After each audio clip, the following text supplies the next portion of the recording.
Bom, vamos lá então.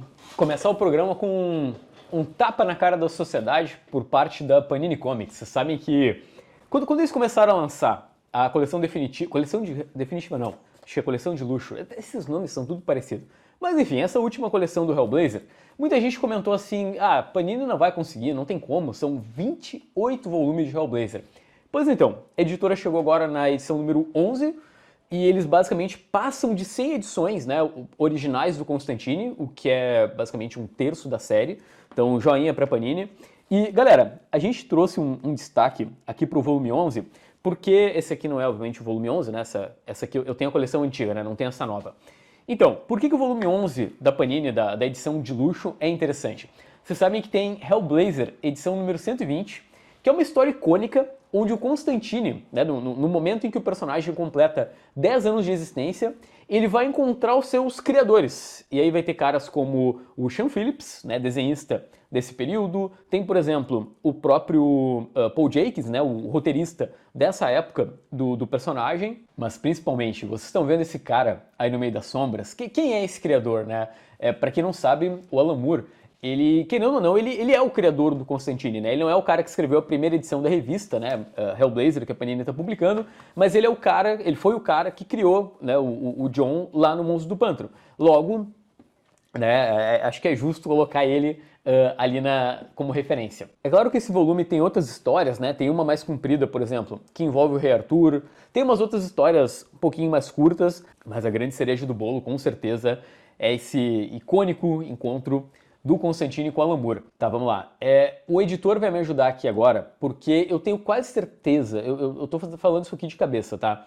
Se eu não me engano, o próprio Alan Moore conta uma história, ou não só o Alan Moore, né? Vários roteiristas do Constantine contam uma história de que já encontraram um cara parecido com o John no bar. E, se eu não me engano, são vários roteiristas. Tá, a informação tá aqui na tela, só para eu ter certeza, mas eu acho que tem isso. Logo, também essa história pode ser aí uma referência para quem, né, entende um pouco mais, né, de Hellblazer. Só para dar o serviço completo, são 336 páginas, então, né, lembrando que é o volume 11, de um total de 28. A tradução fica pelo Eduardo Tanaka, Fabiana Denardim, Iris Medeiros e Érico Assis. Vamos falar então agora sobre aquela coleção que sempre merece destaque aqui no programa, que é o HQ para Todos da Conrad, que é uma coleção que tem entre seus vários objetivos, né, além de publicar histórias legais, formar leitores. E aqui a gente está falando de Iugoslávia 1992, que é um quadrinho, inclusive, com criadores latino-americanos. O roteirista é o Rodolfo Santulo, o cara que já foi até amplamente publicado aqui no Brasil, assim, não amplamente, ele é... Nossa, você não tem ideia. Uma vez eu fui pra Argentina e dei uma olhada na biografia do Rodolfo Santulo. Tipo, por lá, né, Argentina, Uruguai, o cara tem muito quadrinho. Mas enfim, é legal que aqui a gente tem mais uma publicação dele, enquanto os desenhos são do Gonzalo Martinez. É uma história de guerra, vocês devem saber, né, tem aquela região dos Balcãs, na Europa, que teve em guerra quase todo os anos 90. Mas o gibi não é uma aula de história, tá? São duas histórias, na verdade, de pessoas comuns sendo afetadas pela guerra, contadas por um correspondente na Iugoslávia, que, para quem não sabe, é um país que não existe mais. O Rodolfo Santulo, como eu falei então, é um cara muito prolífico, é um cara muito bom e seria legal que saíssem mais obras dele, né? Tomara aí que essa edição da Conrad traga mais quadrinhos do cara, porque, vem comigo, ele tem Malandros pela Comic Zone, A Lenda de Merlin pela AVEC, Farsalf pelo Stout Club, e o Farsalf, inclusive, ficou entre os meus melhores do ano de... Eu não me lembro. Quando ele foi publicado, eu lembro que eu comentei. Já o Gonzalo Martinez é autor chileno daquele Mocha Geek que foi lançado... Mocha Geek. Mocha Dick, né? Que é a Mob Dick, publicada então pela Conrad. Iugoslávia tem 32 páginas, custa R$14,90. E a tradução é do Guilherme Kroll. Chegou o momento de falar do único assunto que importa no planeta Terra, que é Daniel Warren Johnson. Galera, vocês têm noção que esse cara, ele nunca errou. Sei lá, pega o Alan Moore. Eu amo Alan Moore. Mas tem obras do Mago que eu não gosto. O Daniel Warren Johnson, ele sempre me pega direitinho nos assuntos que eu acho legais, assim, sabe, na forma de abordar. Eu tô falando do Extremity, que tá saindo pela Devir essa semana, se tudo correu bem. E é um dos primeiros quadrinhos do Daniel Warren Johnson. Assim, antes do Extremity, ele fez, por exemplo, obras onde ele só desenhava. Ele chegou a ter ele tem uma webcomic chamada Space Mullets, que a gente tá torcendo aí que saia no Brasil.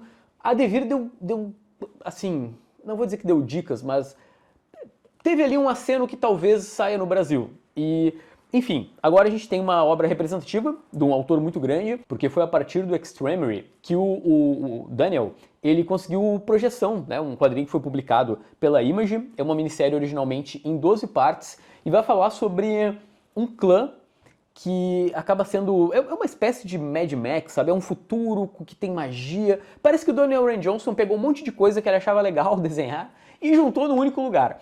E aí a gente acompanha uma garota, que é uma desenhista, inclusive, e ela sofre um trauma terrível, ela perde a mão no meio de uma briga entre clãs, e aí ela junto com o pai, então vão ser consumidos pela vingança para tentar, né, logicamente, né, compensar o que aconteceu com a garota. A mãe dela também morreu nessa treta toda. Isso é tipo as 4 primeiras páginas do quadrinho. É interessante de notar que desde o começo de carreira, o Daniel, ele tem esse traço que tem claramente uma influência de mangá, né? Um autor que já falou que ele se sente fazendo mangá norte-americano. E ao mesmo tempo tem muito esse tema familiar ao longo do gibi, algo que a gente vai ver depois, por exemplo, no Dual Power Bomb. De certa forma, a gente vê também no Murder Falcon, né, outros quadrinhos que ele fez depois. Legal também que a gente está perto de chegar, né, a totalidade da obra de um autor, né, no Brasil. São 312 páginas na edição da Devir. As cores são do Mike Spicer, que, né, parceiro recorrente do Daniel Rand Johnson, e a tradução é da Giovanna Bomentri nessa edição da Devir. Aproveitando que a gente está falando de Daniel Rand Johnson, cara, eu não sei, eu tô meio triste, né? Mas enfim, essa semana tá saindo a última edição de Transformers, roteirizada por esse quadrinista. Sim, ficou 2 anos, né? Foram 24 números. Eu tenho aqui a primeira edição, que eu peguei lá na Comics and Signatures. E, gente, eu tô pra fazer um vídeo, porque eu já li as 12 primeiras. Agora, óbvio, né? Agora eu vou ter que ler as 24 pra fazer um vídeo completo. Mas, assim, só pra abrir um parênteses aqui, tá incrível. Assim, tá muito bom. Há rumores que já tem editora no Brasil, e se eu fosse fazer um chute aqui, galera, Panini anuncia o CCXP, tá? Pra mim tem tudo a ver, Transformers tá bombando, e atenção, nessa última edição, a sinopse é muito simples, tá? Teremos Optimus Prime versus Megatron. A nova era de Transformers começa com o final mais chocante que você vai ver em todos os gibis este ano. Lembrando que a partir do mês que vem temos Robert Kirkman escrevendo Transformers a partir da edição número 25, junto com Dan Mora desenhando. Então temos aí outra grande equipe criativa cuidando da franquia, e obviamente eu não vou parar de ler, né? Eu já conversei com o Matheus da Comics and Signatures, que, né, eu pretendo continuar recebendo os Transformers. E ainda falando sobre autores que têm 3 nomes. Vamos falar sobre Sean Gordon Murphy. Você deve estar se perguntando, né? Por onde anda Sean Murphy, né? O cara do Batman Cavaleiro Branco. A gente chegou a comentar aqui sobre a minissérie do Zorro, que ele fez mais recentemente, acho que foi coisa de ano passado, né? Não faz tanto tempo. Parênteses, rapidão, a minissérie dele do Zorro já tem editora no Brasil, né? Imagino que logo vai rolar um anúncio. E aqui a gente está falando sobre uma minissérie que ele fez em 2023, que agora ganha um encadernado, que é o The Plot Holes, que, se você não sabe, a tradução é Os Furos de Roteiro. Gente, dá uma olhada na sinopse. É uma história de uma trupe de guerreiros que viaja por outras histórias, né, de livros, para salvar os furos das tramas, né? A ideia é proteger as tramas de possíveis falhas. Nesse grupo tem, por exemplo, um tigre bárbaro, um samurai de mangá, estilo Naruto, tem um moleque de tirinha tipo Calvin e uma vampira assassina. Interessante que, assim como o Extremery, lá do Daniel Rand Johnson, esse Plot Holes parece o Sean Murphy juntando um monte de coisa que ele acha legal e, enfim, né, fazendo um mix. Também lembra um pouco aquele Joey o Bárbaro, que ele fez com o Grant Morrison, né, um dos primeiros trabalhos grandes do Sean Murphy. E, curiosamente, temos aqui no Brasil uma obra que tem uma sinopse parecida, que é o Meta, Departamento de Crimes Metalinguísticos, obra que, por exemplo, ganhou o Jabuti. Tá aí. Tá, editoras brasileiras, precisamos de mais Sean Murphy. Lembrando que essa é uma obra que sai pela própria editora desse autor, que é o Massive Publishing. Então talvez até seja um pouco mais fácil de negociar os direitos. A gente termina esse programinha, quer dizer, não termina, né? Ainda tem as rapidinhas, mas né, terminando os lançamentos principais da semana com um quadrinho francês que, cara, eu preciso muito ler, tá? De novo, atenção, nesse caso uma editora, Moby Dick. Ok, estamos falando sobre L'Autre Tournée. que é basicamente a continuação do Book Tour do Andy Watson. Vocês têm ideia? Cara, isso aqui é muito engraçado. Então, no Book Tour, vai mostrar então esse escritor numa sessão de autógrafos, numa cidade pequena, o cara perde a mala, acaba se envolvendo numa trama que tem assassinato, desaparecimento. Cara, é uma loucura. E o novo álbum, então, que sai primeiro na França, veja só, né, o autor é britânico, não tem os mesmos personagens, mas tem a mesma premissa. É um vendedor de enciclopédias que vai numa cidadezinha onde todas as pessoas são muito esquisitas e ele se mete numa confusão kafkiana. Pois então, eu já li resenhas dizendo que é meio que um book tour. Quem gostou do primeiro vai ter basicamente uma outra dose da mesma coisa. Que é exatamente o que eu quero. Rapidinhas, começando agora o listão da Panini, via Panini Point, tem Deadpool edição número 2, Wolverine edição 2, Arqueiro Verde, volume 3, Predador versus Wolverine, tô bem ansioso para ler esse, Superman edição número 24, A Saga do Clone edição 14, A Saga dos X-Men, volume 2, tem A Saga do Hulk Vermelho, volume 5, A Saga da Liga da Justiça, volume 3, só que já é a terceira temporada, pelo que eu me lembre, A Saga do Homem-Aranha, volume 5, Os Melhores do Mundo, edição número 33, Batman e Robin, volume 3, Grandes Heróis DC 952, Guerra da Trindade, parte 1, essa saga horrorosa, Patrulha do Destino, por Rachel Pollack, volume 2, e tem a coleção clássica Marvel, edição número 2, que é o equivalente ao Quarteto Fantástico, edição número 14. Lá para Mitos tem Dragoneiro, volume 30, Tex Omnibus, volume 9, a Comic Zone entra na onda do Shintaro Kago com Dano Cerebral, que já teve vídeo aqui no canal.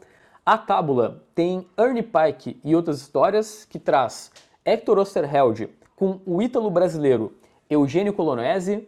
A Devir, ela retoma a publicação de autores nacionais com um novo selo, que é o Supernova, e estreia com Petricor, do Jack Azulita. A Nova Fronteira tem uma adaptação de Don Quixote pelos autores gêmeos Paul e Gaetan Brise.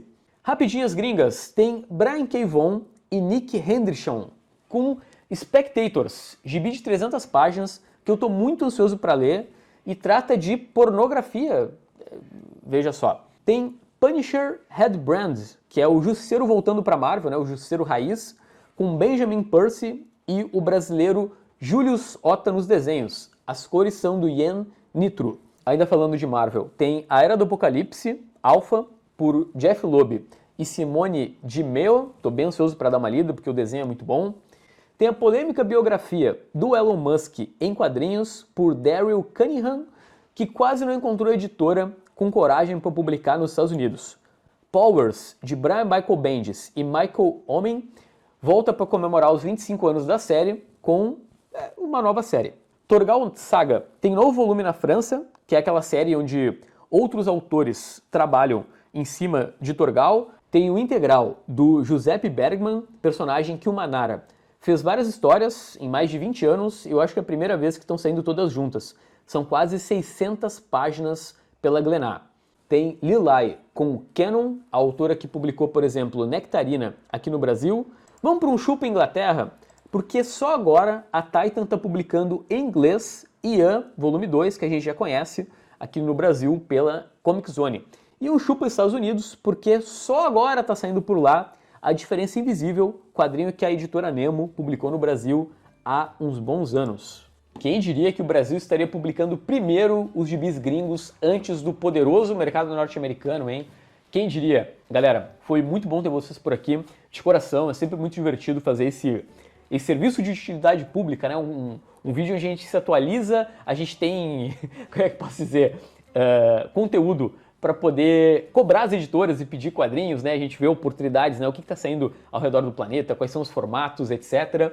Também uso o programa para soltar alguns offs, né? De publicações que a gente sabe que vão sair no Brasil. Por exemplo, eu estou bem ansioso para ler o Zorro do Sean Murphy, os Transformers também, né? Aparentemente também tem editora. Então é isso. Lembra de apertar no botão do like e até o próximo vídeo, tá? Tchau, tchau.